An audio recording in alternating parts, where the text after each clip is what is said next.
Allô, allô? Voilà, normalement il y a du son là. Faites-moi signe, dites-moi que vous m'entendez. Ah voilà, ok, bonjour à tous, bienvenue sur Lâcher Solo. Bienvenue sur le Jump Seat, j'ai failli dire, parce que cette émission est juste une émanation de la chaîne Jump Seat, la chaîne du site web Aérobuzz, de l'actualité aéronautique en direct. Lâcher Solo, pourquoi? Parce que, comme vous le voyez, je suis tout seul à l'écran, donc je suis tout seul chez moi. Et on va essayer de décrypter un petit peu d'actualité aéronautique. Alors pourquoi lâcher solo? Pourquoi cette émission? Pourquoi ce concept? C'est simple. Jumpseat existe depuis 1 an et demi, presque 2 maintenant. Les audiences sont bonnes, ça progresse, on fonctionne pas mal, l'équipe s'est beaucoup investie dans le projet et on est toujours en réflexion constante pour savoir qu'est-ce qu'on pourrait faire en plus. Et puis l'idée qu'on a eu envie de tester, entre nous, ça a été c'est bien les émissions à Lyon, c'est bien en plateau avec des invités, c'est quelque chose de vraiment formidable, quelque chose que les gens n'ont pas, qu'on fait pas trop, enfin qu'il y a pas trop. Et le pourquoi pas faire, ce qui est au cœur de Twitch, à part les jeux, c'est le just chatting, donc c'est la discussion, c'est le fait de raconter des histoires, de décrypter l'actualité.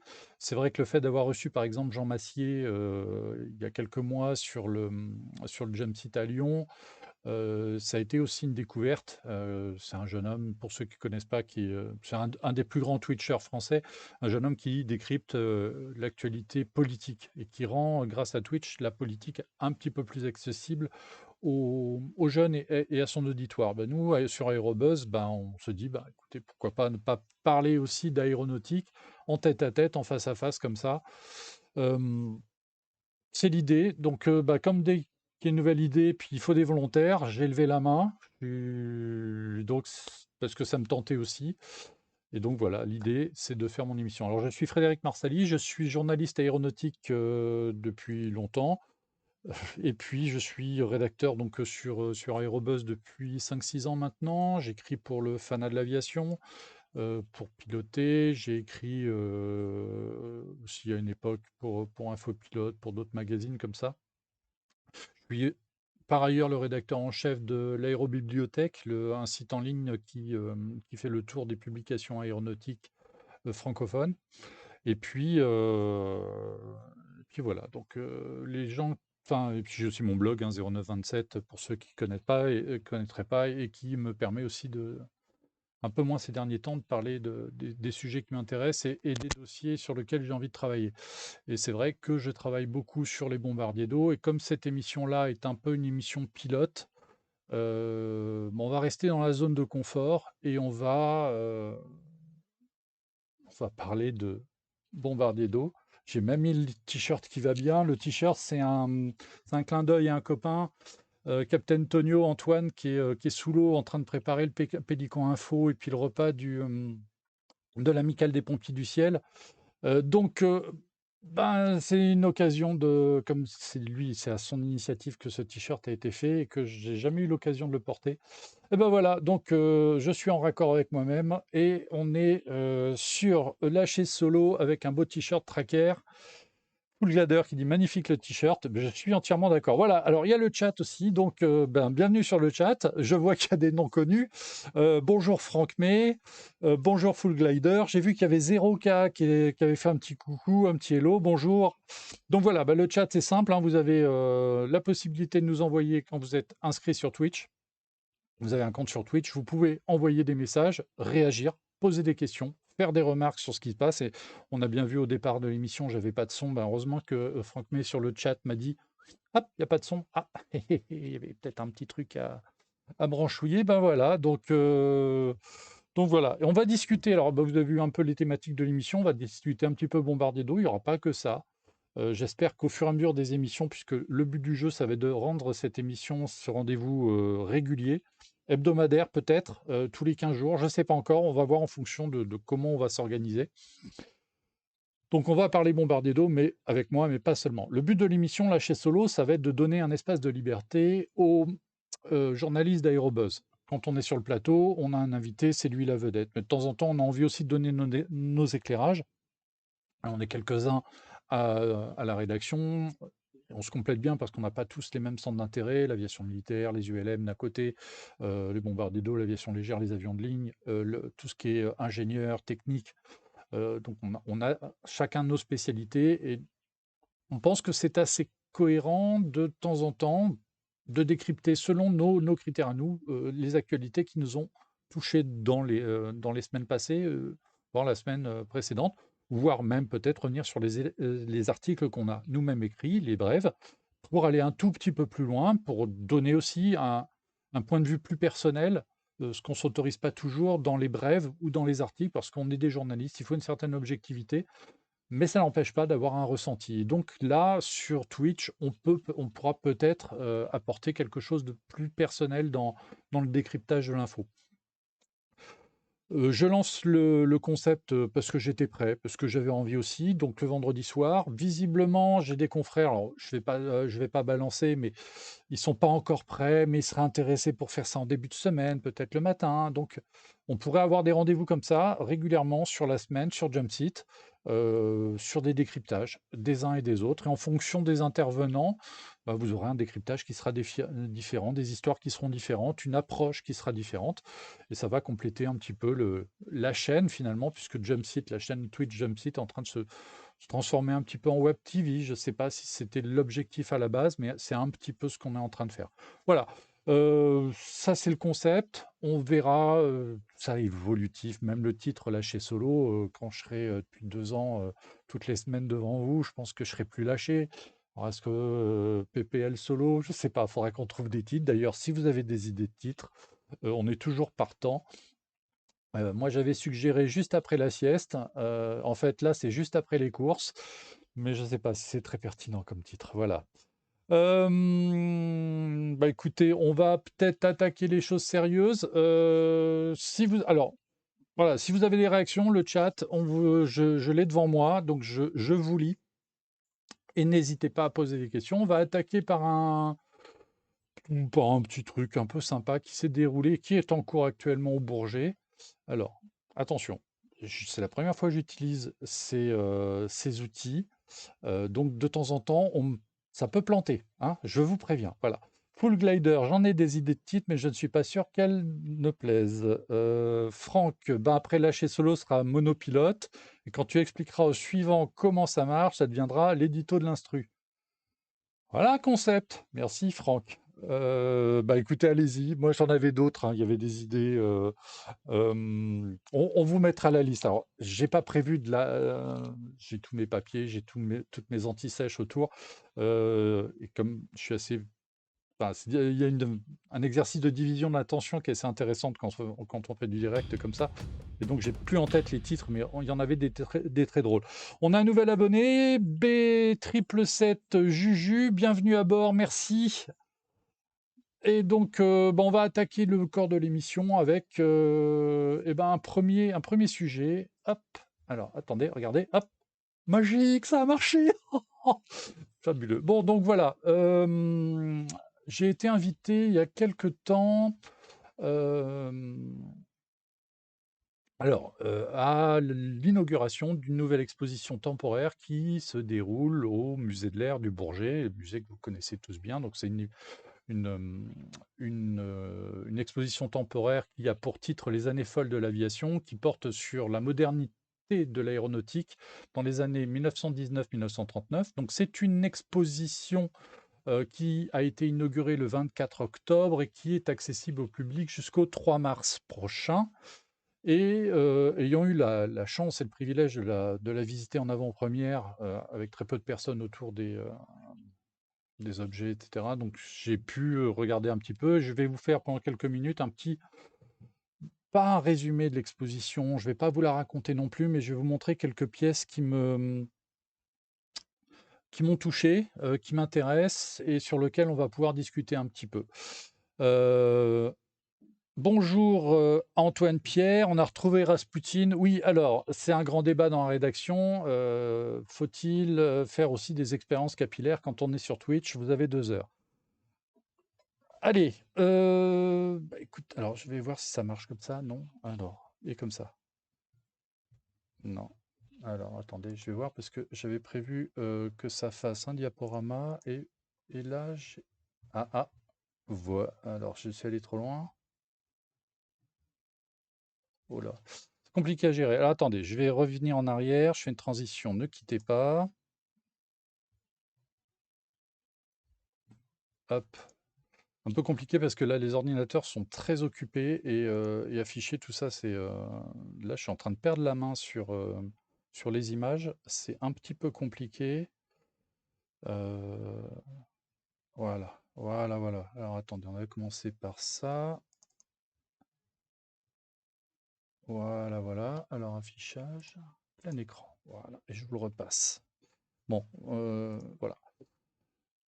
Donc le clou de l'exposition qui porte sur la modernité de l'aéronautique, c'est, bah, vous l'avez tous vu dans la presse, c'est ce Caudron 714 R, un avion qui n'a jamais été doté de moteur, qui est une œuvre de Marcel Riffard, le designer, l'ingénieur bien connu.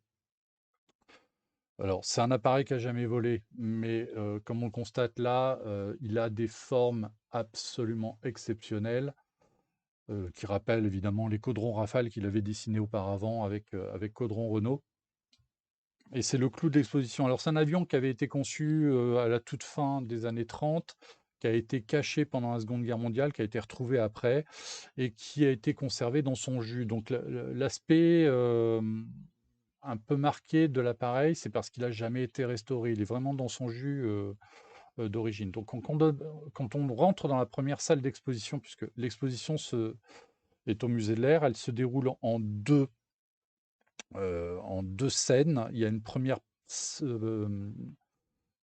partie de l'exposition qui est juste à côté de la grande galerie, la seconde partie de l'exposition qui est dans le hall consacré aux années folles, aux années 30. Et donc ça, cet avion est exposé dans la première partie. Et c'est la première chose qui nous saute à la gueule quand on arrive, quoi. C'est vraiment ce truc qui a des lignes extraordinairement épurées et qui est vraiment original, emblématique et très rare. Voilà, on a une machine qui est superbe. Alors évidemment, voilà, on imagine bien que la forme de ces avions a pu, par exemple, euh, intéressé Hergé. Là, on retrouve des formes que Hergé a utilisées pour le Stratonef H22. Pour les amateurs de BD, c'était dans les albums de Josette et Joko, la série qu'il avait développée un petit peu avant Tintin, où il y avait un avion, et cet avion, il a des formes qui sont assez proches des avions Riffard. Donc on est dans le cœur du sujet de ce que veut présenter le musée de l'Air, c'est-à-dire la modernité de l'aéronautique, 1919-1939. 1919, on sort du conflit, l'aéronautique a maturé. On a des avions de combat qui sont opérationnels, on a des bombardiers. Les industriels commencent à imaginer une aviation commerciale. Donc on a les lignes en France, aux États-Unis, de courrier qui se créent. On va aller jusqu'au bout de l'Argentine, par exemple, en partant de Toulouse, qui est quand même avec des avions qui ont 250 km d'autonomie. Enfin, je ne sais plus combien pouvait voler un Sanson 2A2 ou un Breguet 14, peut-être 500 km. Et on va de Toulouse jusqu'en Argentine comme ça, pour transporter du courrier. Il y a les premières lignes régulières qui s'installent avec des Farman entre Paris et Londres. Bon, voilà, l'aéronautique se développe et on est en train de poser les bases de tout ce qui va devenir l'aéronautique après, c'est-à-dire qu'on va avoir une vraie aviation commerciale, une aviation militaire qui va elle aussi se renforcer. Et donc cette exposition montre alors l'évolution de l'aéronautique, mais aussi l'impact qu'elle a sur la société. Alors, on ne parle pas simplement d'impact sociétal, on parle d'impact en littérature, dans les arts graphiques, dans la publicité. L'aviation, pendant les années 20 et 30, elle est partout. C'est le truc le plus moderne qu'on ait trouvé, qui existe. Et donc, ça fascine tout le monde. Les meetings aériens font des centaines de milliers d'entrées. Et puis, il y a tout un univers qui vient s'imbriquer autour de ça. Donc, c'est ce que présente le musée de l'Air. Donc, ici, on a le Caudron Rafale. On a par exemple cette tenue de vol des années 30 tout en cuir, une veste, on imagine Mermoz dedans, voilà, tout simplement. Et ça fait partie des collections qui sont présentées par le musée de l'Air dans cette exposition. Pourquoi il est revenu sur le caudron là? Alors ça, c'est une pièce qui est visible. Alors voilà, l'aviation se développe, il y a plein de choses qui se passent. Et là, dans l'exposition, il y a cette pièce-là que j'ai trouvée extrêmement touchante et précieuse. Alors, c'est le flotteur du LATAM 47-2. Alors, c'est un hydravion français et il a été perdu dans des circonstances assez incroyables. Dans les années 20, on explore la planète partout. Et en 1928, c'est un Italien qui s'appelle Umberto Nobile qui décide d'aller survoler à nouveau le pôle Nord avec un dirigeable. Il l'avait déjà fait avec un premier qui s'appelait le Norge, et là il a renforcé son... Il a refait faire un autre dirigeable, et celui-là s'appelle l'Italia. Et ils ont décidé d'explorer le Spitzberg avec en 1928. Et ils ont un accident, un truc, alors l'histoire est abominable. Euh, Ils ont une perte de contrôle, je ne sais plus exactement quelles sont les circonstances, ils ont une perte de contrôle, et il y a une partie de l'équipage du dirigeable qui se retrouve sur la banquise, tandis que tandis que le reste de l'équipage qui est sur le dirigeable reste à bord, et le dirigeable est entraîné par les vents hors de contrôle et il s'éloigne. Au moment où une partie de l'équipage, dont Umberto Nobile, se retrouve au sol, les gens qui sont dans le dirigeable leur balancent tout ce qu'ils peuvent pour essayer de leur filer du matériel pour les sauver. Et là où ça devient tragique et dramatique, c'est que euh, les gens qui sont sur la banquise, qui sont entre guillemets tombés du dirigeable, euh, ont du matos et vont pouvoir se faire un camp de sauvetage. Ils vont se mettre à l'abri, ils vont réussir à tenir. Par contre, la partie de l'équipage qui est restée dans l'Italia, dans le dirigeable, eh ben, eux, ils vont disparaître, mais alors sans laisser de traces. On n'a plus jamais eu de nouvelles d'eux. En fait, ils sont sacrifiés quelque part en balançant plein de matos, sans le savoir que c'est ce qui allait sauver la vie de Nobilé et des quelques hommes qui sont tombés avec lui, et eux vont totalement disparaître. Il y a des missions de secours qui sont à ce moment-là lancées, et dans ces missions de secours, il y a un hydravion qui va décoller donc de France, avec à son bord un spécialiste des zones polaires qui s'appelle Roald Amundsen. Donc c'est un explorateur norvégien extrêmement connu pour une bonne et simple raison, c'était le premier homme à atteindre le pôle Sud en 1911, et 2 ans plus tôt, avec le Norge, il a pu survoler le pôle Nord, ce qui fait qu'il a été le premier homme de toute l'humanité à voir de ses yeux et à être au pôle Nord et au pôle Sud dans une même existence. Donc c'est quelqu'un qui, à l'époque, extrêmement connu. euh, et donc, il connaît bien Amundsen, même si à l'époque ils étaient en froid, bah, comme Nobile, ils se connaissaient bien. Il s'était un peu en froid après l'expédition qui avait eu lieu 2 ans plus tôt. Et il décide de participer aux opérations de sauvetage. Donc il embarque à bord de cet hydravion qui part en direction du Spitzberg, qui est donc un archipel qui est au nord de la Norvège. Et là, bah, l'avion va disparaître aussi. On ne sait pas ce qui s'est passé. On a juste retrouvé quelques semaines plus tard un radeau improvisé avec des matériels qu'on a pu identifier comme étant du LATAM 47, un morceau de réservoir, et puis un flotteur, le flotteur qui est exposé donc au musée de l'air. C'est une pièce historique, enfin, c'est difficile de faire une exposition autour de ça. C'est un peu comme le train d'atterrissage de l'oiseau, de l'avion de Ningès Recoli. C'est des reliques. Il faut. C'est pas ce qu'on vient voir au musée de l'air en premier, mais quand on tombe dessus et qu'on connaît l'histoire, on se retrouve face à ça et on se dit, mais waouh, qu'est-ce que c'est dingue de pouvoir voir ça, tout simplement. Ça fait partie des choses que le musée de l'air propose. Et moi, ça, c'est une pièce qui m'a réellement touché. On parle d'aviation, on parle d'art. Alors ça, c'est une autre œuvre, c'est une œuvre, un dessin, une publicité, qui m'a interpellé aussi pour 2 raisons.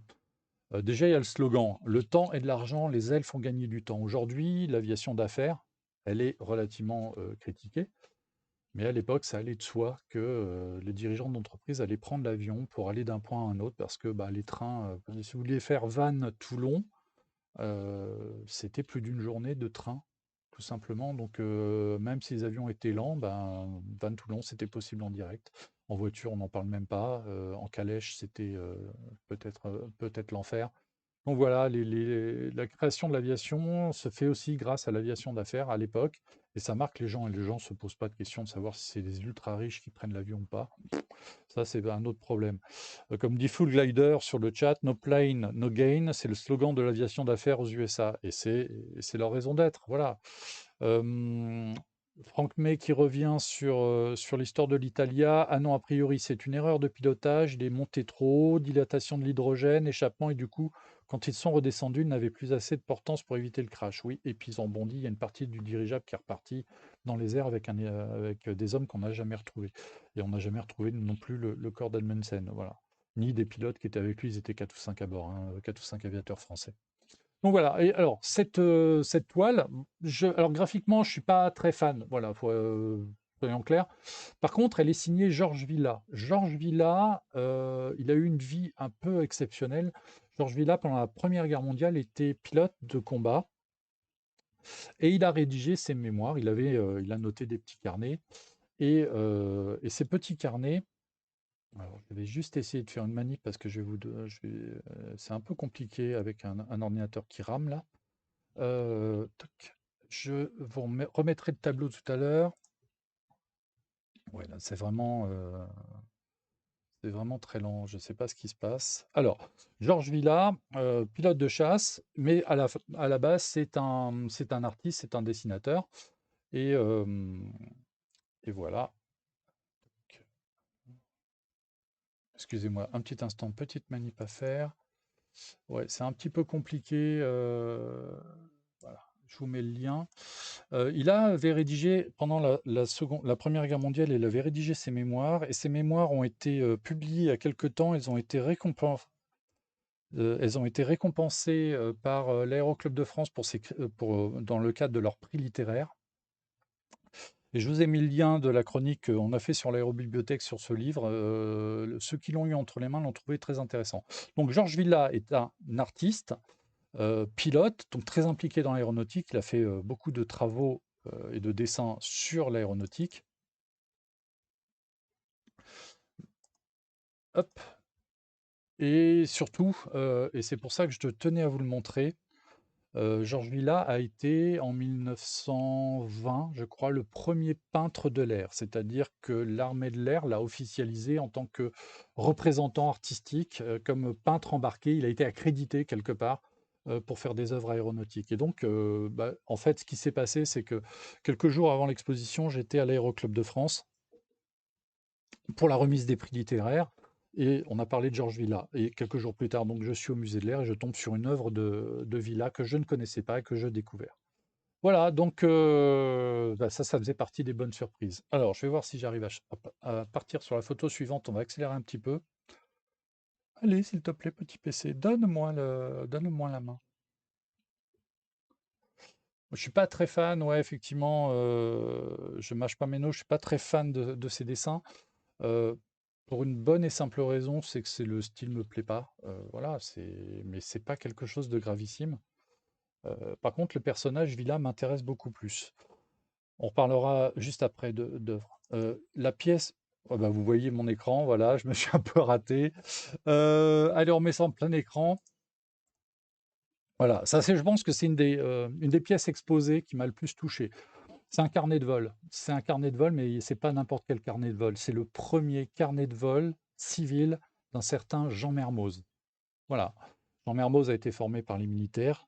Ça s'est pas super bien passé, mais il a participé à la guerre du Rif. Et puis, ça lui a pas plu, l'aviation militaire. Mais après-guerre, après ces conflits, il est rentré, donc, comme on sait, dans l'aviation postale, embauché par Didier Dora. Et c'est son premier carnet de bord, carnet de vol civil. Alors, il n'est pas ouvert à la première page, il est ouvert à la page du 8 mai 1926. Il a volé donc sur un Breguet, sans doute un Breguet 14, qui était immatriculé. Alors, je pense qu'ils suppriment systématiquement le Fox, mais Alpha Hotel Bravo Mike, un Breguet 14, sur lequel il a fait un courrier entre Casa et Agadir pendant 3h50. Voilà. Et il a dû faire le retour en 3h45. Ah non, Agadir, j'arrive pas à relire. Cap Judier, pardon. Oui, c'est ça, le 8 mai, il enchaîne un Casa-Agadir en 3h50 et derrière il fait un Agadir, Cap Juby en 3h45. Je pense que derrière, il a bien mérité sa bière, le pépère, hein. Donc voilà, ça fait partie des pièces qui sont exposées au musée de l'Air, pour cette exposition. Et puis on va très rapidement, hop, hop, voilà. Ah bah oui, forcément c'est plus simple comme ça. Il y a 2 tableaux d'Albert Brenet, un dessinateur que j'aime, enfin un peintre, pardon, excusez-moi, un peintre que j'aime beaucoup. Je vous montre une de ses œuvres, une des œuvres qui sont exposées. Vous reconnaîtrez peut-être, l'endroit, bah, c'est le salon du Bourget. Pardon, c'est pas le salon du Bourget, c'est l'aérodrome du Bourget. Dans les a fin des années 20, je pense, début des années 30, hein, il y a des trimoteurs, ça pourrait être un Ouibo, je ne sais pas trop. Mais voilà, moi j'aime beaucoup le style Brenet. Brenet est un peintre qui a couvert toute la naissance de l'aviation. Il est né en 1903 et il est mort en 2005 à l'âge de 102 ans. Et il a peint jusqu'à l'âge de 90 ans. Et il a peint beaucoup de locomotives, de bateaux, de trains et d'avions. Et franchement, ça fait partie de mes peintres préférés, des peintres aéronautiques préférés, parce que j'aime bien ce style. Par contre, j'aime bien les couleurs qu'il utilise, les sujets qu'il traite. Enfin, voilà, ça fait partie des choses que j'aime bien. Voilà, et ça, c'est sans doute le tableau qui m'a le plus impressionné de cette exposition. Alors, c'est pas un tableau des collections du musée de l'Air, c'est un tableau d'une collection privée qui a été prêtée pour l'occasion, d'un peintre italien qui s'appelle Tullio Frati. Enfin, alors c'est peut-être du cubisme, je ne sais pas comment qualifier le style, mais le titre, en italien, c'est «Piqué sur la ville». On ne sait pas trop si c'est un avion militaire ou un avion civil. Là, les gratte-ciel, moi, personnellement, ça m'a rappelé, enfin, j'ai pensé au 11 septembre en voyant ce tableau-là, alors qu'il a été peint en 1939. D'autres pourraient penser au Stuka, à Guernica. Mais graphiquement, il est extrêmement impressionnant. Je ne connaissais pas ce peintre, mais c'est un dessin, enfin voilà, c'est une peinture que j'ai trouvée absolument stupéfiante.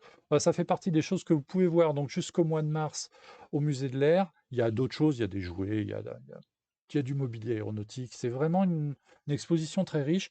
Et surtout, ce qui a été dit dans les discours au début de l'inauguration, c'est que cette exposition veut préfigurer ce que va devenir le hall de l'entre-deux-guerres au musée de l'Air, qui va être totalement refait.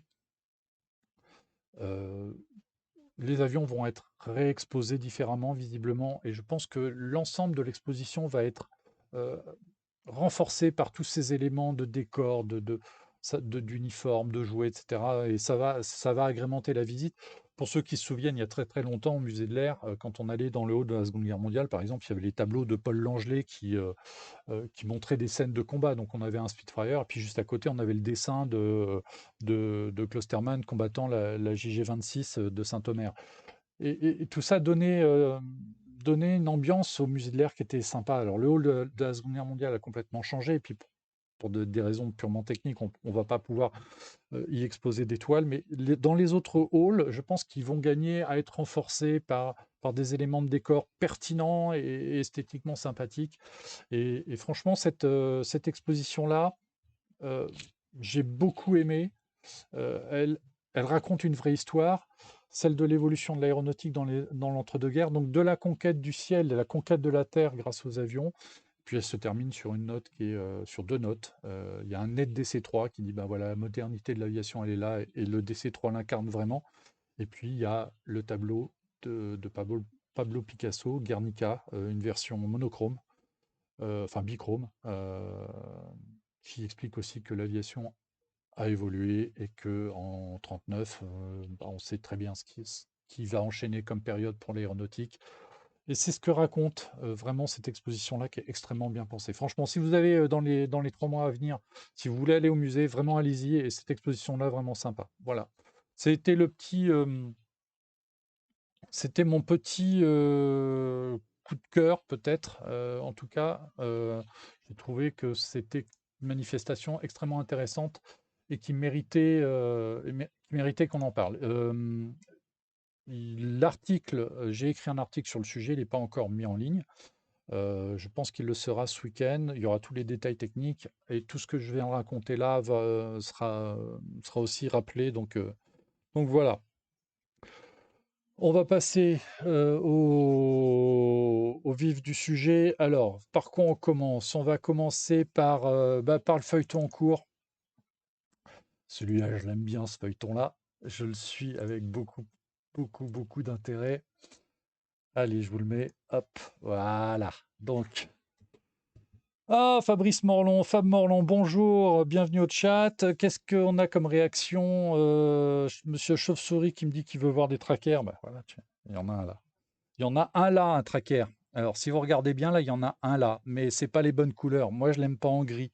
Le tracker, il est blanc et rouge.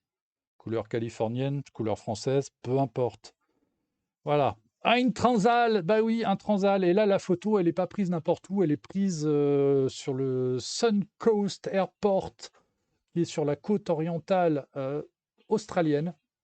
Il est à ce moment-là, au moment de la photo, il est sur le parking de la société Elitac, parce que c'est là qu'ils vont faire les essais d'installation de la soute, de la fameuse soute qu'ils vont mettre à bord de cet avion pour en faire un bombardier d'eau. Donc on a traité l'information régulièrement. Cette photo, je crois même je l'ai utilisée pour un de mes articles.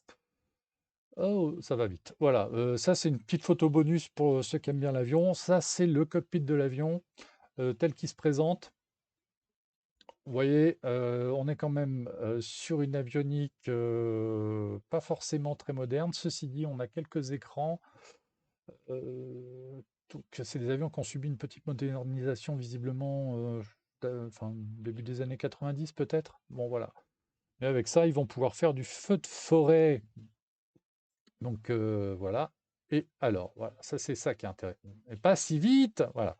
Et voilà, ça c'est la photo de la soute, de largage qu'ils veulent installer à bord qu'ils veulent installer à bord du Transal. Alors il y a plusieurs choses qui sont très intéressantes. Alors déjà, elle est circulaire, elle est cylindrique, pardon, ce qui est assez peu courant finalement. Et surtout, on voit que il y a un socle. Et je pense que l'écoulement de la charge va se faire par ce socle. Et ici, les bouteilles, là, ce sont les activateurs. Je pense que ce sont les vérins électriques, hydrauliques, je ne sais pas trop. Là, on ne sait pas trop. Donc, en fait, ils vont installer à bord d'un Transal une soute, entre guillemets, conventionnelle. Largage par gravité ventrale. On, on connaît, il y a eu sur Transal dans les années 80 une soute où le largage se faisait par l'arrière de l'avion. Ça, je le dirai, je le redis, ça ne marche pas. Le taux de recouvrement du liquide au sol est insuffisant sur ce genre de principe. Là, sur le Transal, ils vont installer une vraie soute par gravité ventrale, donc qui va avoir un largage massif, qui va avoir un vrai impact sur le feu. Et si les portes sont bien régulées, ça pourra faire aussi des traces de retardant tout à fait convenables. Donc là, on a vraiment quelque chose qui tombe sous le sens et qui va peut-être donner au Transal une vraie carrière de bombardier d'eau digne de ce nom. Et là, ça donne des regrets parce que ça arrive au moment où tous les Transal ont été retirés du service. Une grande partie ont été euh, même ferraillés. Voilà, est-ce qu'on n'a pas raté le coche sur cet avion? Voilà. Antoine Pierre qui demande soute ventrale. Oui, ouverture ventrale. C'est-à-dire que visiblement, ce qu'ils veulent faire, c'est ouvrir le ventre du Transal pour que le liquide s'écoule par le ventre, comme on a sur un Canadair. Voilà, tout simplement. La garde au sol n'est pas terrible, mais on n'a pas besoin. C'est juste un trou dans le plancher de l'avion et le liquide coule par là, c'est tout, tout simplement. Comme on a sur les C-130, par exemple. Euh, et d'ailleurs, cette soute, elle fait 14 000 litres. Alors, je ne sais pas si parmi vous, il y a des gens qui ont volé sur Transal. Les informations qu'on m'a données, 14 tonnes d'emport sur Transal, quand il fait chaud ou en altitude, c'est illusoire. Donc, je pense que ça, c'est une soute qui est conçue, qui sera adaptée au Transal. Mais si vous voulez les mettre dans un Casa ou dans un Hercule, si vous n'avez pas envie de payer une RAD de chez Coulson, eh ben, ça peut être une solution. Donc, voilà la soute en question. Et là, alors voilà, ça c'est le test d'installation de la soute. Et ce qui me laisse penser qu'effectivement ce sera une soute à largage ventral, c'est qu'on a ici deux de buses. Et ça, c'est des bus de remplissage. C'est trop étroit pour être des bus de largage.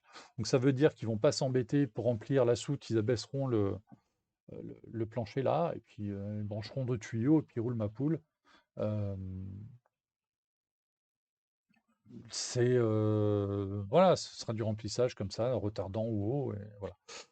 Sur le chat, l'actualité aéro, c'est sur Aérobuzz, donc il y a des articles qui sont sur le sujet, on y reviendra. Des nouvelles du projet toulousain Kepler. Alors, oui, le projet Kepler, c'était la transformation d'un avion type Airbus avec une soute interne. Alors, le projet existe toujours, il est très difficile à mettre sur pied parce que maintenant, ils en sont à la modélisation de la soute et il faudrait acheter un avion pour pouvoir faire le test. Donc, ils sont toujours à la recherche de partenaires. J'ai vu David Joubert, le promoteur du projet au Salon du Bourget, on en a discuté un tout petit peu. Il continue, il est sur le sujet, mais on va y revenir. Il y a des contraintes, mais qui ne sont pas là où on pense. Bonsoir la zone aéro. La zone aéro sera avec nous? Ah bah oui, bonjour la zone aéro. Ben, content de vous avoir à bord.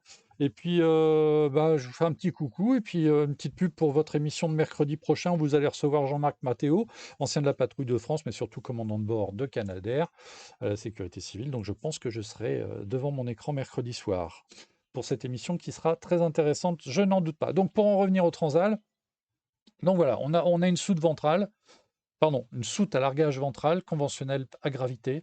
Et ça peut donner au Transal une vraie carrière de bombardier d'eau. Et c'est dommage que ça se fasse alors qu'il n'y a plus que 3 avions en état de vol dans le monde, quoi. Voilà. Est-ce qu'on n'a pas raté le coche là-dessus? Voilà. Tous les pilotes le disent, l'avion est très agréable à utiliser. D'ailleurs, il suffit de regarder ce qu'ils ont fait en France. En France, l'avion a volé pendant plus de 50 ans. Il y a un crash mortel, une collision en vol. Point. Il y a eu des accidents très graves, 0 mort. Il y a eu une collision en vol, c'est là où il y a eu donc des victimes. C'est le seul accident mortel de toute la carrière du Transal. Donc l'avion est sûr, l'avion est performant, c'est pas là où il était le plus, mais pour faire un bombardier d'eau, je pense qu'il avait toutes les qualités. Voilà, donc les Australiens sont en train de nous donner une leçon et c'est pas. Ça agace. Donc voilà, l'avion il va être peint comme ça. On pourra discuter du choix des couleurs. Moi, les bombardiers d'eau, j'aime quand il y a un petit peu de rouge. Il y a un petit peu de jaune. Mais bon, et sur l'avion en entier au décollage, ça donne ça. Donc c'est une livrée vraiment civile. C'est intéressant, mais ça va être. Alors, va-t-il falloir aller en Australie pour aller spotter? Ça, c'est la question. Alors, juste un point, c'est que l'avion a été peint, mais j'ai regardé la photo et là, j'ai pas vu de traces d'ouverture. Donc, est-ce que cet avion n'a pas encore été modifié ou est-ce qu'il y a un détail qui m'a échappé? Donc, on va continuer à suivre le feuilleton parce qu'à mon avis, il va y avoir des rebondissements. L'exploitant, McDermott, le groupe McDermott exploite pour le moment en bombardier d'eau essentiellement des hélicoptères. Et le petit point de détail qui tue, c'est qu'ils ont des contrats jusqu'en Grèce. On l'a eu, il y a Fabrice Morlon, qui présente Coucou Fabrice, qui a écrit un article là-dessus. En début de saison, en fin de saison, on met les hélicos dans un gros porteur, là c'était un 747-8, et hop, on va d'un bout à l'autre de la planète parce qu'on a besoin des avions l'été en Europe, l'hiver en Australie, puisque hémisphère. Changement d'hémisphère. McDermott a clairement dit dans ses communiqués de presse que les Transal, les 3 Transal, seront disponibles pour des contrats en Europe s'il faut. Et ça, c'est une nouvelle qui est assez importante. Ça veut dire que eux, ils ont vraiment des ambitions. Ils veulent optimiser leurs avions. Ils les ont peut-être pas payés très très cher, mais ils veulent les rentabiliser au maximum. Donc, ils vont avoir des contrats en Australie une partie de l'année et le reste du temps, écoutez, ce sera là où sera possible. Et il y a des marchés. Évidemment, il y a des marchés aux États-Unis, mais je suis pas sûr que le Transat les intéresse parce que sur ce type d'appareil, entre les Dash 8 d'Aerofleet ou les RJ85, les C132 Coulson, c'est pas les tankers qui manquent. L'Europe, l'Asie, l'Europe. Alors l'Europe, pour utiliser ces avions-là, il faut les remplir avec du retardant parce que les remplir avec de l'eau, ça n'a pas beaucoup de sens. Pour les remplir avec du retardant, le seul pays qui a une infrastructure retardant optimale, c'est la France. Sauf que bon, on a déjà un node H8, donc est-ce que ce serait intéressant d'avoir des Transal en renfort? Ça peut dépendre du coût. Là, cet été, on avait un Q400 AT de chez Conner, donc un Dash 8 qui a été loué, qui est venu en renfort, qui était à Bordeaux. Est-ce que le contrat pourrait aller chez McDermott? J'y crois pas trop. Voilà. Mais je dois dire que si les bombardiers d'eau australiens commencent à venir faire des contrats en Europe, c'est quelque chose qui doit interpeller. Voilà. euh, Bon, ceci dit, voir voler un Transal, j'avoue qu'on sera quelques-uns à verser une petite larmichette parce que c'est un avion sur lequel on a tous des souvenirs. En tout cas, moi, j'ai volé 2 ou 3 fois sur Transal et je crois qu'il y a un des vols qui a été un de mes souvenirs aéronautiques les plus marquants, avec un truc tout bête. On est tombé en panne à Ajaccio et franchement, c'était une aventure qui méritait d'être vécue. Donc voilà. Sur le chat, oui, réagissez, posez des questions, n'hésitez pas, hein, si vous voyez que je me perds dans mes explications, surtout revenez, n'hésitez pas. Euh, les 737 Coulson n'étaient pas avant la modif aussi, effectivement. On était en 2018 avec Franck et avec Cyril, on était sur le parking de Sacramento et on a vu le premier 737 Coulson. Effectivement, il avait été peint avant d'être modifié. La zone aéro qui nous précise, c'est le mois de la PAF en ce moment. On va en avoir 4 au total ce mois-ci. Bah, écoutez, bien à vous. C'est vrai qu'en ce moment, à la PAF, ils font pas grand-chose. Ils sont disponibles pour venir sur votre plateau. Voilà. Et monsieur Chauve-souris, pourquoi ça n'aurait pas de sens de mettre de l'eau au lieu du retardant? Ah, bah ça, c'est la question essentielle. Pourquoi sur un avion comme ça, c'est plus logique de mettre du retardant? Bah, tout simplement parce que cet avion, il doit, pour être rechargé, aller sur un aérodrome. Et sur un aérodrome, bah, il y a de l'eau, mais on peut installer une caisse de retardant. Si ton avion n'a pas besoin d'aller sur un aérodrome, ça veut dire que c'est un bombardier d'eau, style Hecopter, style hélicoptère. Mais lui, il n'a pas besoin, pour se recharger, de revenir sur un aérodrome. Donc, il va puiser l'eau là où c'est naturel. Donc, à chaque type de remplissage, son type d'avion. Ainsi, les Canadair, comme et les hélicoptères, il y a des points d'eau un peu partout, ils vont matraquer le feu, parce qu'ils vont pouvoir faire des rotations très rapides, aller chercher l'eau dans un lac, sur le littoral, même dans des piscines pour certains hélicoptères, et puis ils vont matraquer comme ça le front de flamme avec de l'eau.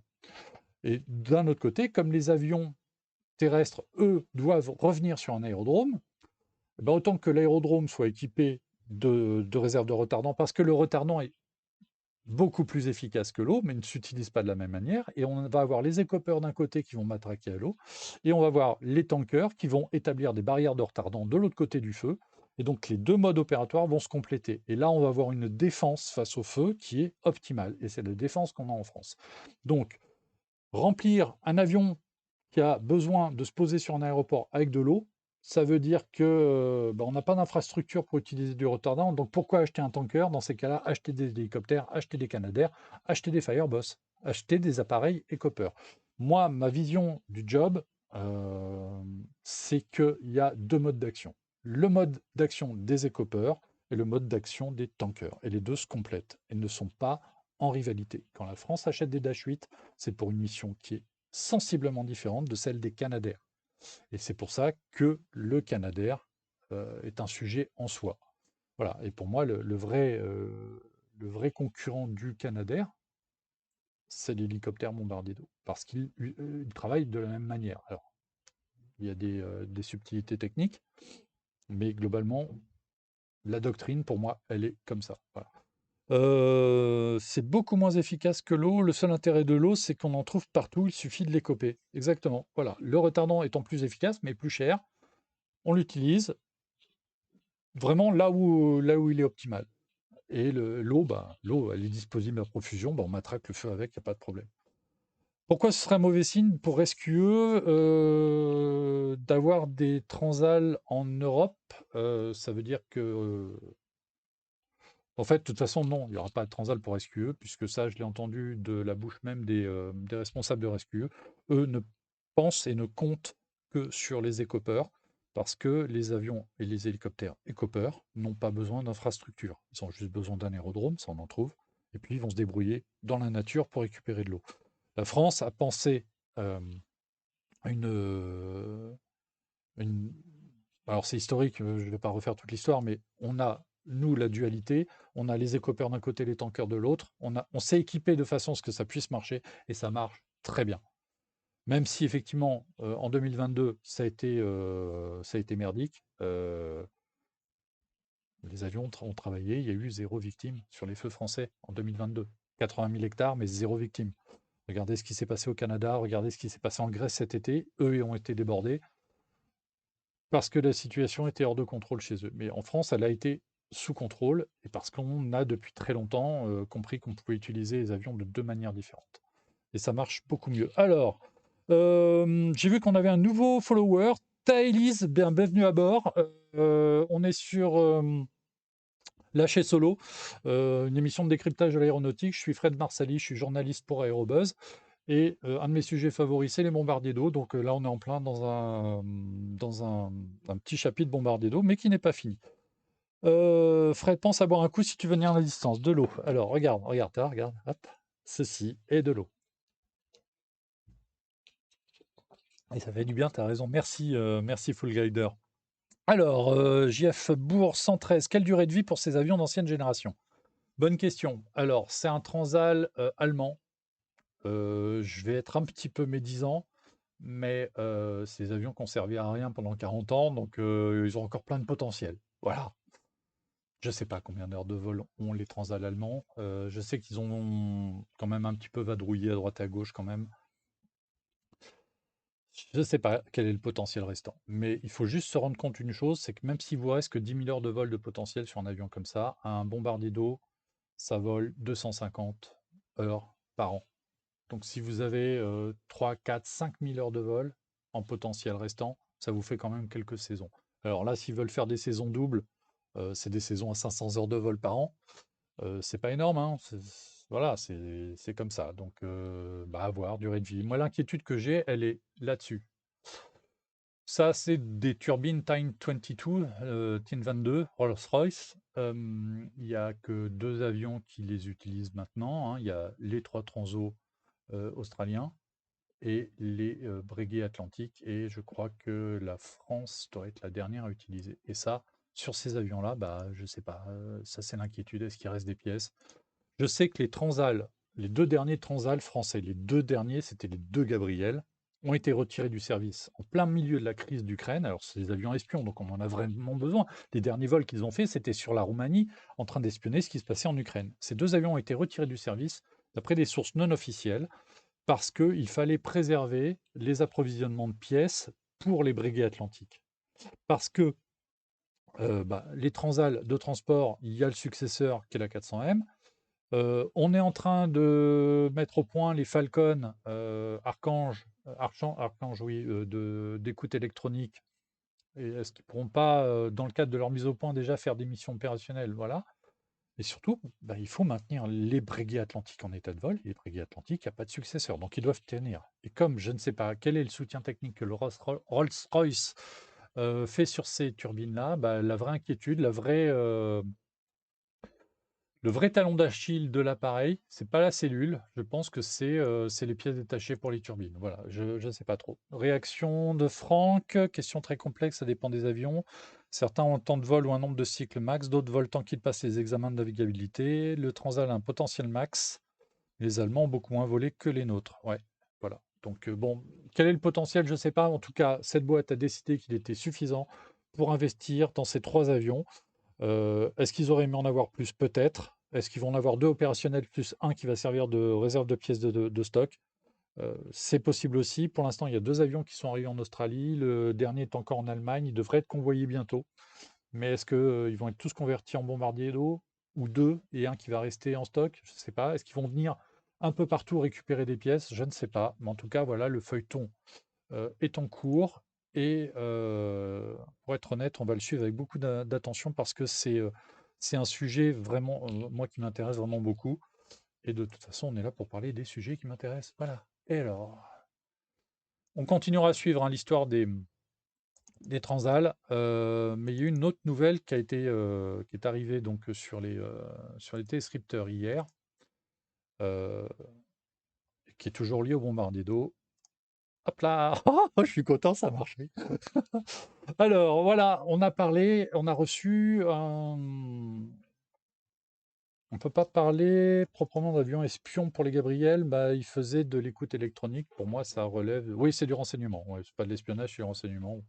Bon, ok, on en discutera. Antoine, donne-nous ta définition du rôle des Gabriel. N'hésite pas.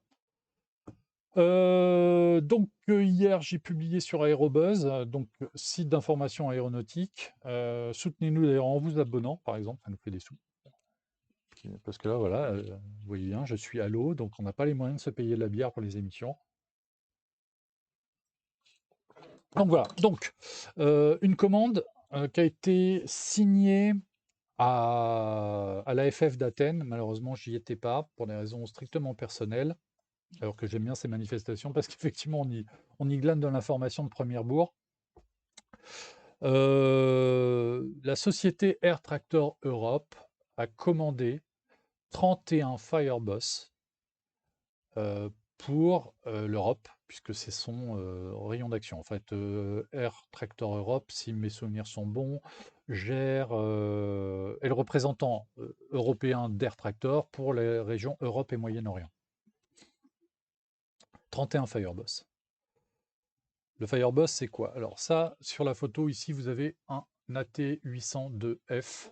Ce sont d'ailleurs les avions australiens qui étaient présents à Bordeaux cet été, puisque c'est une des photos que j'ai faites lors du reportage fin août. Alors, on va aller voir ce qu'est un Fireboss. Voilà, le Fireboss, c'est ça. Non, ça c'est... Voilà, ça c'est un Fireboss. Fireboss, c'est un AT802F sur lequel on a installé deux flotteurs, des Whipper 10 000. Et donc, ça en fait un bombardier d'eau et Copper. C'est un mini Canadair. C'est un mini Canadair, il emporte, alors théoriquement 3000 litres, mais il me semble qu'avec les flotteurs, ils sont un peu plus limités. Je crois que c'est 2800 litres. C'est l'avion Planes, c'est l'avion qui a inspiré Planes, encore que. Parce qu'à la base, c'est un avion agricole. C'est les avions de Leland Snow. C'est des avions agricoles d'épandage, tout simplement. Des avions qui ont des ailes épaisses qui ne décrochent pas. Le pilote est surélevé parce que c'est ce qui lui donne le plus de chances de survie. Je ne sais pas si vous voyez, normalement, vous voyez ma souris. En fait, le réservoir de produit, il est là, juste devant le pilote. Et dans le cockpit, il y a même une vitre et le pilote voit directement dans la soute ce qu'il a. Ces avions agricoles ont été modifiés, enfin sont construits sur chaîne en version feu de forêt. C'est la T802F que vous voyez ici. Et quand on lui met les flotteurs, ça en fait un Fireboss. Voilà. Et donc, il y a 160 Fireboss dans le monde.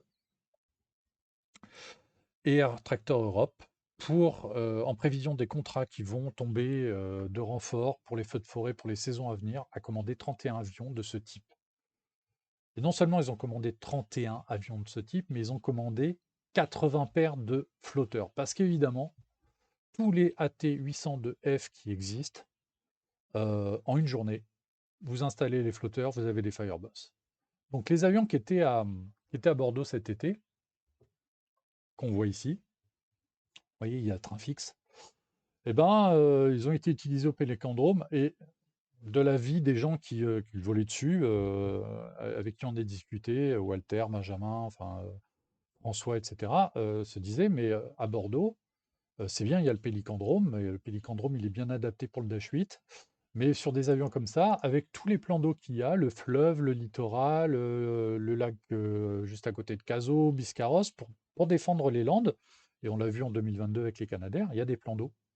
Il suffit d'aller chercher l'eau où elle est. Euh, le problème, c'est qu'on a loué ces avions-là entre guillemets en dernière minute. Il n'y avait pas de Fireboss disponible nulle part en Europe. Il n'y en avait pas assez.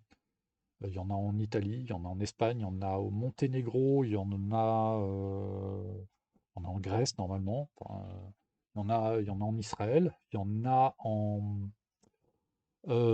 Arabie Saoudite aussi. Donc il y a, puisque Air Tractor Europe gère ces régions, euh, il n'y avait pas ces avions-là. Donc on a fait avec des mini-tankers. Ça marche très bien hein, pour faire du gare. C'est un peu moins performant que les trackers, mais ça peut remplir la mission, il n'y a pas de problème. Sauf qu'en intervention, et c'est ce qu'on nous a expliqué lors du reportage, Ils étaient chargés au retardant pour les missions de gare, donc de guet aérien armé, qui sont les patrouilles euh, préventives qui permettent de surveiller, la moindre fumée, on fonce, on est chargé et puis on éteint en direct. Par contre, la doctrine d'utilisation sur le pélicandrome de Bordeaux, c'était donc les avions partent en patrouille préventive, on les charge au retardant. Et si jamais un feu se déclare et qu'il passe en mode lutte, la stratégie était de les remplir à l'eau. Sans doute pour des histoires de coups ou pour pas vider les cuves. Quitte à le remplir à l'eau, dommage de ne pas avoir de flotteur et décoper directement dans les lacs ou sur le fleuve. Donc voilà. Et c'est à ça que Air Tractor Europe pense, c'est-à-dire que vous louez des Air Tractor en Australie, n'importe où pour l'été, en saison, mais vous vous dites, mais attendez, ils sont pas très loin de la côte, est-ce qu'on pourrait pas les utiliser comme avion écopeur? Et là, Air Tractor Europe, louez-nous les flotteurs. Et voilà. Et là, c'est vraiment un coût énorme parce qu'il y a 160 Fireboss qui ont été construits directement avec des flotteurs. Là, rien qu'en Europe, on en aura 31 de plus. C'est énorme. C'est une commande énorme. C'est pas une commande financièrement énorme. Un Air Tractor, je crois que c'est aux alentours de 5 millions, entre 5 et 10 millions de dollars pièce. Donc c'est un avion qui coûte entre 10, ça ferait 5 fois, oui c'est ça, entre 5 et 10 fois moins cher qu'un Canadair. Pour une capacité qui est moitié moins. Bon, il est plus lent, il n'y a qu'un seul pilote, etc. Donc c'est un concept qui plaît, qui intéresse. De toute façon, je ne sais plus combien de centaines de Air Tractor 802 ont été construits, je crois que c'est plus d'un millier. Et ils peuvent être utilisés pour feu de forêt principalement, mais ils sont aussi utilisés en épandage. Il y a des boîtes qui font les deux, de toute façon c'est très lié comme job. Donc voilà, c'est un coût énorme qui a été signé par Air Tractor Europe. Des avions comme ça, pas forcément marqués Aérotech, Titan ou Air Tractor Europe, mais on risque d'en voir sur des flotteurs un peu partout. Et ça, la nouvelle, elle n'est pas surprenante. C'est aussi un coup. Alors, est-ce que c'est un coup dur pour les gens qui promeuvent le DHC 515, le Seagull, euh, le Frégate? On peut se poser la question parce que, comme je disais tout à l'heure, si on fait le distinguo entre écopeur et tanker, le problème est pas. Il n'y a pas de problème. Il y a plein d'avions qui sont disponibles qui peuvent être transformés en tanker, c'est pas un souci. Par contre, pour ce qui est des écopeurs, il y a un vrai problème sur le marché. Il n'y a qu'un seul avion disponible, c'est le Fireboss. Euh, Est-ce qu'on peut remplacer des Canadair par des Fireboss? L'avion n'a pas été jugé suffisant dans sa version terrestre pour remplacer les trackers. Euh, voilà, il y a une interrogation là-dessus. Et est-ce que la multiplication des Fireboss n'est pas un coût direct porté à DHC et à toutes les entreprises qui promeuvent des bombardiers d'eau lourd?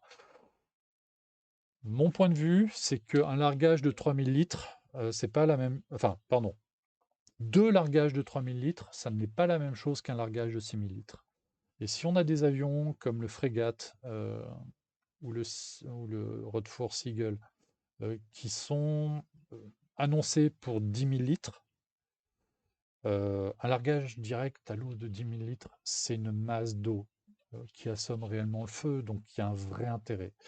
Donc voilà, le discours n'est pas tranché. Affaire à suivre en tout cas. On va rester dans les bombardiers d'eau pour la dernière séquence, un petit truc marrant qui s'est passé il y a quelques semaines. Voilà, je me suis encore trompé de transition. Allez, on revient. Hop, voilà, je vous prépare ça. Hop, attendez. Voilà pourquoi il me l'a lancé ici. Attendez une seconde. C'est du direct. C'est les fameux aléas du direct. Voilà. Attendez. Hop. Toc. Voilà. Faut tout faire soi-même, c'est compliqué. Alors, excusez-moi, parce que j'ai mon truc qui me masque. Allez, je fais la transition, une petite vidéo, et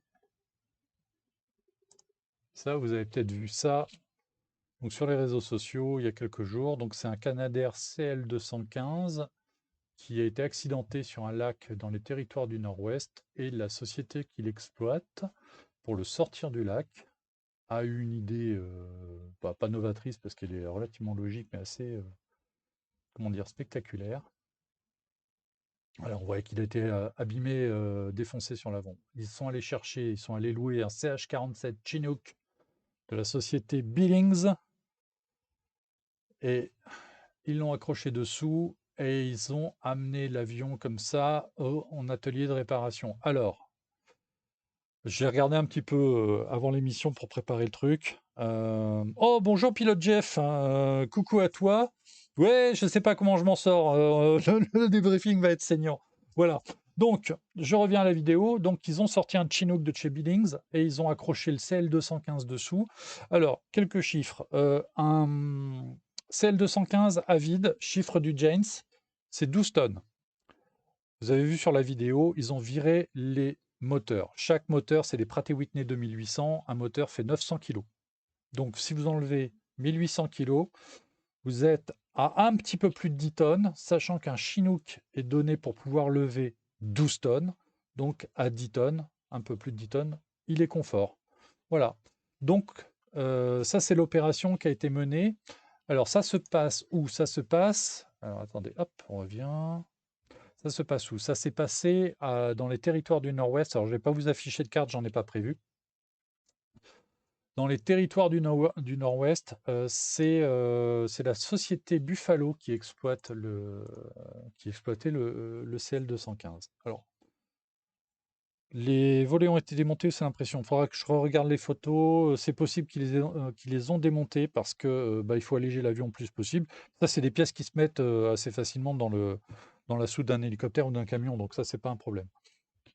Merci Franck de... Ouais, je n'avais pas regardé. Merci de le repréciser. Oui, les volets ont été démontés. Ils ont démonté les volets, ils ont démonté les moteurs surtout. Et vous avez vu que les moteurs, ils les ont fait, ils sont allés assez, assez à l'arrache. Bon, alors, les territoires du Nord-Ouest, la société Buffalo Airways, on en a parlé il n'y a pas très très longtemps sur Aerobus parce qu'ils ont une société qui existe depuis les années 70.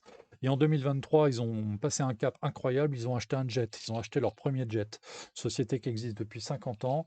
Ils ont acheté un Boeing 737 pour leur mission cargo, sachant que cette société est assez connue dans le monde, parce qu'il y a eu une émission notamment Ice Pilot dessus, une société qui utilise des DC-3, des C-46, des Lockheed Electra, notamment pour des missions de ravitaillement des tribus qui vivent dans le Grand Nord, où il n'y a pas de route. Donc le seul moyen de les approvisionner avec le matériau de première nécessité, c'est l'avion. Et c'est des avions qui se posent sur des pistes qui sont en glace, qui sont en gravier. On est loin de Roissy, hein. Vraiment, on est très très loin de Roissy. Et donc Buffalo Airways s'est fait la spécialité de ces missions-là dans les territoires du Nord-Ouest. Ils sont installés à Yellowknife. Ils ont aussi une succursale à Air River. Donc c'est vraiment dans le Grand Nord, hein. On n'est pas très loin du cercle arctique. C'est un climat, faut aimer, hein. Il faut aimer.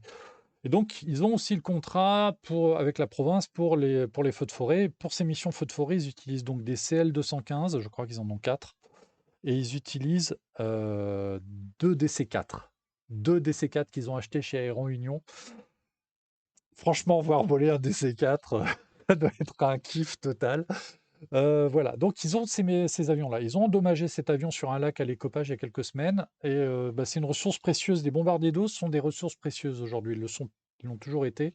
Il y a un Canadair, même un vieux 215, comme ça, c'est très précieux. Donc ils sont allés le récupérer. Ils ont loué donc un hélicoptère, le Chinook, sachant que les Chinooks de Billings sont aussi utilisés comme bombardiers d'eau. Voilà. Et donc ce Canadair a fait, c'est une grande première parce que depuis 56 ans, il n'y avait jamais eu de CL215 à avoir été élitroyé comme ça. Voilà. Alors, on s'est posé la question, est-ce qu'ils le ramenaient juste pour utiliser les pièces? Parce que justement, parce qu'ils utilisent ces vieux avions, c'est Canadair CL215 Buffalo est à la recherche systématique de toutes les pièces de Canadair qu'ils peuvent trouver. Et quand, par exemple, en 2004, on a ferraillé des CL215 à Marignane, et ben Mickey McBryant était présent parce qu'avant que les avions soient passés à la broyeuse, ils sont allés récupérer toutes les pièces qu'ils pouvaient sur ces avions qui étaient condamnés. Et effectivement, des pièces comme des volets, comme des pales d'hélice, peut-être du petit outillage, tout ça les intéressait. Et je pense que si le jour où ces avions-là n'auront plus aucune utilité et qu'on voudra en faire des Warbirds, celui qui se fera de l'argent, ce sera Mac Bryan. Parce il a de quoi faire voler des CL-215 pour encore très, très, très, très longtemps, visiblement. Et pareil pour les DC-4. C'est des gens qui ont accumulé tout ce qu'il fallait pour maintenir ces avions. Ils ont une grande inquiétude, c'est la disponibilité de la 100 LL, euh, des l'essence plombée et des huiles adaptées. Il y a une vraie tension sur les huiles utilisables par ces moteurs qui datent d'avant la Seconde Guerre mondiale, hein. Le moteur du CL215, c'est du Pratt & Whitney R2800, c'est les moteurs qu'on retrouve sur les P47, sur les Corsair de la Seconde Guerre mondiale. Voilà, c'est des moteurs de cette génération-là. Et que ça serve encore aujourd'hui, c'est assez exceptionnel. Le gros clin d'œil qu'on peut faire sur cet avion, parce que le Canadair que vous avez vu être soulevé, c'est pas n'importe quel Canadair, c'est le plus vieil appareil de ce type-là encore opérationnel. Et quand je dis le plus vieil, plus vieux, c'est pas possible. C'est l'avion numéro de série 002. C'est le deuxième CL-215 construit. Le premier, celui qui a fait le vol inaugural en 1967 et qui a servi de prototype, a été revendu en 1972 à la France et il a été crashé en 1983 à côté de Marseille. Le numéro 2 a été le premier livré au service aéronautique, alors je ne sais pas comment ça s'appelait à l'époque, aujourd'hui c'est la SAG, donc aux pompiers du ciel québécois en 1968. Alors, je vais prendre mon anti-sèche parce que je ne le savais pas par cœur, mais cet appareil qui est donc immatriculé Charlie pour le Canada, Fox Yankee Whiskey Papa, il porte cette même immatriculation depuis 1968. Pour vous donner une idée, j'étais pas né en 68. Voilà, cet avion, il est pompier du ciel depuis avant ma naissance. Et cet avion a volé donc en 68 au Québec. Il a été revendu en 1995 à Terre-Neuve. Et c'est les couleurs que vous avez vues, orange rayé de blanc, ce sont les couleurs des avions de Terre-Neuve. Buffalo, ils sont bêtes pas avec les histoires de peinture, hein. Ils les repeignent pas leurs couleurs. Ils les gardent dans les couleurs dans lesquelles ils les ont achetés. Et il a servi donc jusqu'en 1995. 95, c'est l'époque où le Québec reçoit ses premiers CL415. Et comme en France, ils ont retiré leurs 215, sauf que eux, ils les ont revendus. Les nôtres sont restés à pourrir pour des histoires administratives un petit peu compliquées. Et donc en 2018, il a été revendu à Buffalo. Alors cet avion n'a jamais été accidenté. Il n'a jamais été dépoilé. Et donc le truc un peu insolite qu'on a trouvé, et ça c'est l'image m'a été transmise par mon rédacteur en chef vénéré Gilles Roy, qu'un des lecteurs d'Aérobuzz lui a fait suivre hier. En démontant l'avion, une pièce qui n'avait jamais été démontée depuis que l'avion a été construit, ils ont trouvé ça comme dessin sous le ventre de l'avion. Là, on est dans de l'art rupestre de mécanicien aéronautique. Ils ont trouvé ça sur le CL215. C'est anecdotique, mais au niveau historique, c'est quand même un truc un peu dingue. Oui, c'est une caricature de Charles de Gaulle. Alors, on se pose la question de savoir pourquoi, comment, qu'est-ce qu'il a voulu dire. Est-ce que c'était pour célébrer la commande française de 10 Canadair euh, qui a été officialisée à peu près à cette période-là? Est-ce que c'est en réponse au Vive le Québec libre qui a été si célèbre au Québec? En 67, au moment où Charles de Gaulle fait cette déclaration pendant son voyage officiel, le Canadair 1002 est en construction, puisqu'il vole en 68 et qui devient opérationnel en 68. Donc voilà, ça fait partie des petits clins d'œil de l'histoire de l'aéronautique. On a trouvé de l'art rupestre dans un vieux CL215, dans le plus vieux Canadair encore opérationnel aujourd'hui. Voilà. Et cette tôle a dû être riftée quelques semaines après le discours de De Gaulle, en fait. Oui, c'est sans doute possible. Mais voilà. Et personne ne l'avait jamais vue. Elle va rester. euh, mais c'est touchant, c'est drôle, c'est de l'histoire, Voilà, ça fait partie des choses qui font il y a des avions qui nous touchent, il y a des histoires qui nous interpellent.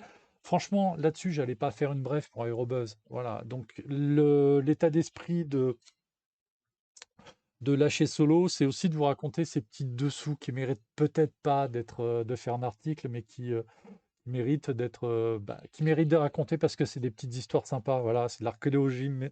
Fabrice Morlon, effectivement, génial. C'est de l'archéologie mécanique. On en reparlera peut-être de l'archéologie aéronautique un jour ou l'autre. Euh, j'ai plein de choses là-dessus. Donc voilà, l'histoire du Canadair 1002. J'ai compris pourquoi ça ne marchait pas, mes transferts. Voilà, mes histoires de photos, c'est parce que je suis pas sur le bon écran.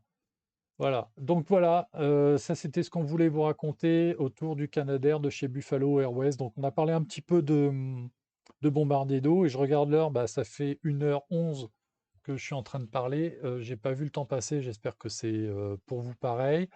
Je voulais juste terminer en vous présentant un petit bouquin que j'ai acheté il n'y a pas très longtemps. Enfin, donc c'est pas moi qui l'ai acheté. C'est mon copain Henri-Pierre Groslo que je salue. Il a besoin de soutien, Henri-Pierre. Coucou. Qu'il a acheté à Schiphol, en Hollande, parce qu'aujourd'hui, il n'y a plus de librairie aéronautique française où on pourrait trouver ce genre de bouquin, puisque la maison du livre Aviation à Paris a fermé au mois de septembre. C'est un bouquin sur 2 avions de Canada. Vous avez vu hein, sur les petits dessins, là, il y a un petit avion, il y a un beaver. Ouais, ben, j'aime bien ce genre d'avion.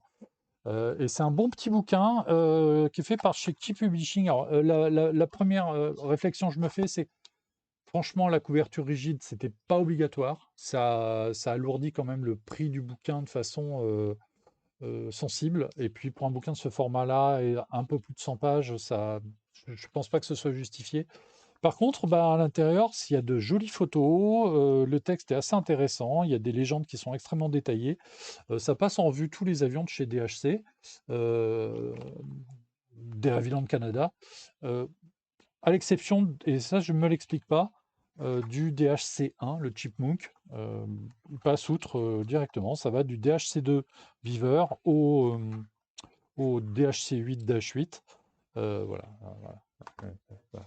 Comment ne pas craquer, hein? Voilà. Voilà, l'avion le plus sympa du monde. Voilà, donc ça c'est un bon petit bouquin.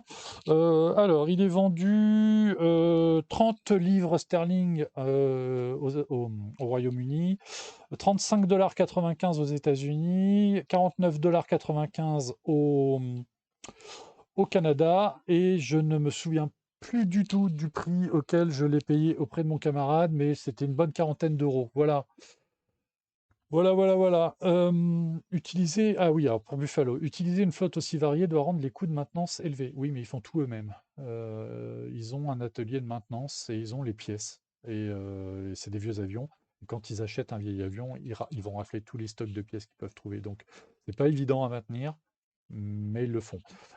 Juste pour information, j'ai eu la chance de le rencontrer 2 fois et de discuter longuement avec lui, Joe McBrien, le fondateur de Buffalo Airways. C'est un ours, mais c'est un ours sympathique. En tout cas, quand on n'a pas à travailler avec lui.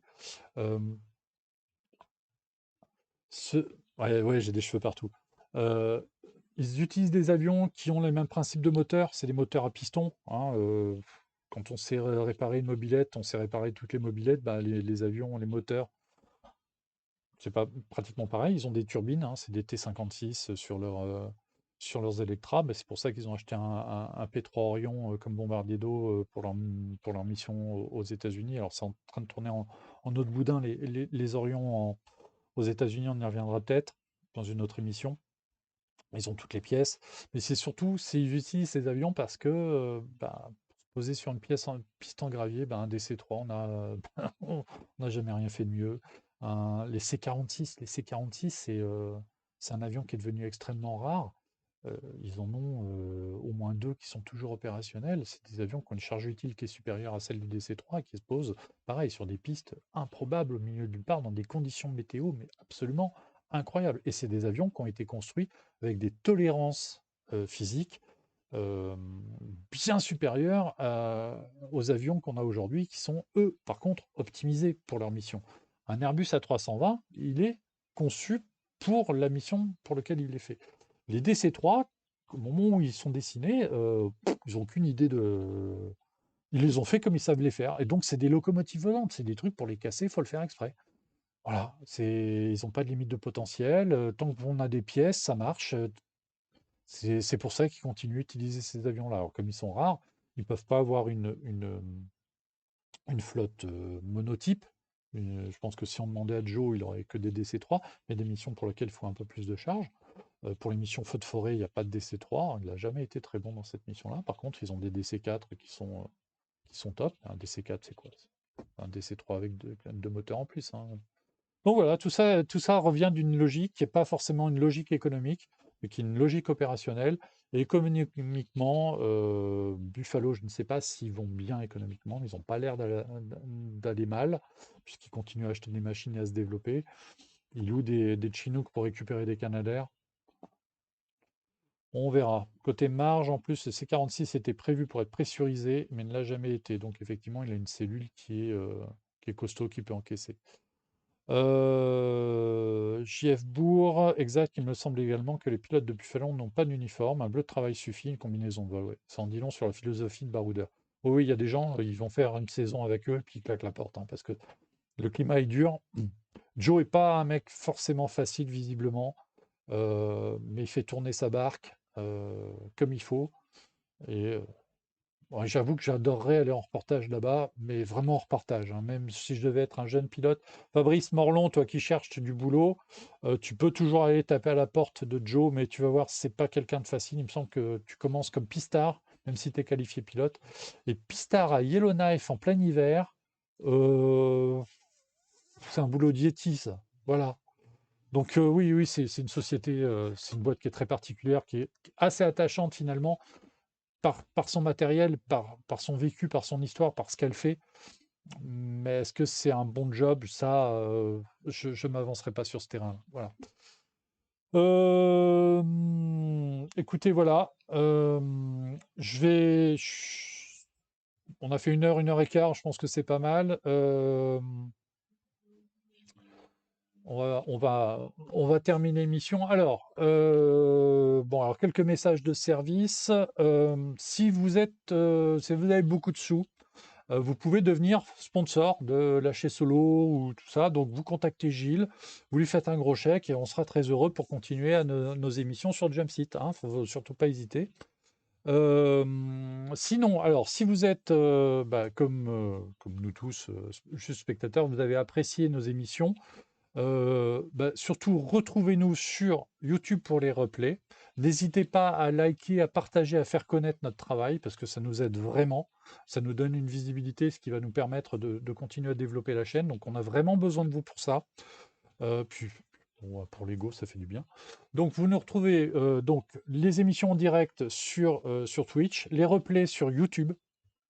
Vous pouvez retrouver les shorts, les extraits donc des émissions sur Instagram, sur Twitter, sur Facebook, sur TikTok. Sur Facebook et Twitter, vous retrouvez aussi tous les liens vers les articles, parce qu'il ne faut pas oublier qu'à la base, on est journaliste pour le site Aérobuzz, donc on fait de l'information, on a des articles, on vient les commenter devant vous là, mais on reste un site, un journal en ligne.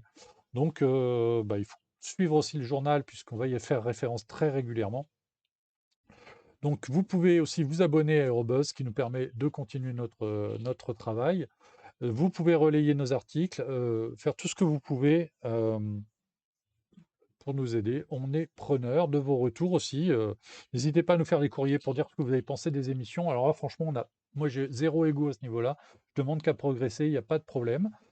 Qu'est-ce que je dois annoncer? Effectivement, alors la prochaine émission, ce sera mardi midi, ce sera un jump seat conventionnel avec un invité de prestige à Lyon dans nos studios. On recevra, enfin Gilles, je crois que c'est Gilles qui présentera l'émission, recevra Jean Botti. Jean Botti est le fondateur de la société Volt Aero et va nous parler des développements de son avion, le Cassio, qui est un avion hybride électrique et qui devrait voler très bientôt. Donc, on me précise qu'il y aura Gilles et Thierry sur le plateau. pour accueillir donc Jean Botti. Ce sera une émission qui on va en parler de l'avenir de l'aviation qui sera très intéressante. Donc ce sera mardi à midi sur Twitch et comme pour toutes les émissions, vous aurez le replay ensuite, sur YouTube. Voilà. Bah, écoutez, merci de nous avoir suivis. Merci d'avoir été très réactifs sur le chat, d'avoir posé des questions. J'avoue qu'on tâtonne encore un petit peu, hein, sur les outils. On a une configuration de travail qui est peut-être pas encore définitive, mais on va y arriver et on vous proposera bientôt, plein de choses et n'oubliez pas que, bon, pour l'instant, c'est moi qui, comment dire? Qui essuie les plâtres, mais mes confrères, que ce soit Jérôme, Fred, Fabrice, pourquoi pas Thierry, pourront faire aussi leur lâcher solo. On est en train d'essayer de définir la formule et on vous donne rendez-vous. Alors moi, pour moi, peut-être la semaine prochaine, je sais pas, on verra. En tout cas, merci beaucoup d'avoir suivi l'émission et puis, bah, là-dessus, je vous souhaite une très bonne soirée et je vous dis à très bientôt, sur le Jump Seat et en lâcher solo. À très bientôt et moi je vais, aller manger chez des amis ce soir. Ce ne sera pas de la bière, on va peut-être boire du champagne. Allez, à bientôt!